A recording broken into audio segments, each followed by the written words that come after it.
மாறி மாறி வாசிக்க தெரிந்து கொள்ளப்பட்ட சங்கீதங்களின் வேதவடம் 110. கர்த்தர் என் ஆண்டவரை நோக்கி, நான் உம்முடைய சத்துருக்களை உமக்கு பாதபடியாக்கி போடும் வரைக்கும் நீர் என்னுடைய வலது பாரிசத்தில் உட்காரும் என்றார்.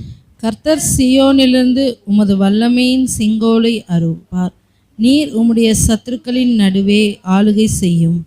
உமது பராக்கிரமத்தின் நாளிலே உம்முடைய ஜனங்கள் மனப்பூர்வமும் பரிசுத்த அலங்காரமுமானவர்களாகியிருப்பார்கள். விடியற் காலத்துக்கு கர்ப்பத்தில் பிறக்கும் பனிக்கு சமமாய் உம்முடைய யவன ஜனம் உமக்கு பிறக்கும். நீர் மெல்கிசேதேக்கின் முறைமையின்படி என்றென்றைக்கும் ஆசாரியராய் இருக்கிறீர் என்று கர்த்தர் ஆணையிட்டார். மனம் மாறாமல் இருப்பார். உம்முடைய வலது பாரிசத்தில் இருக்கிற ஆண்டவர் தமது கோபத்தின் நாளிலே ராஜாக்களை வெட்டுவார். அவர் ஜாதிகளுக்குள் நியாயம் தீர்ப்பார். எல்லா இடங்களையும் பிரேதங்களால் நிரப்புவார். விஸ்தாரமான தேசங்களின் மேல்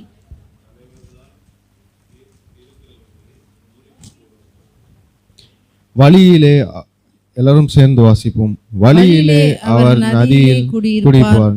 ஆகையால் அவர் தமது தலையை எடுப்பார். ஆமென்.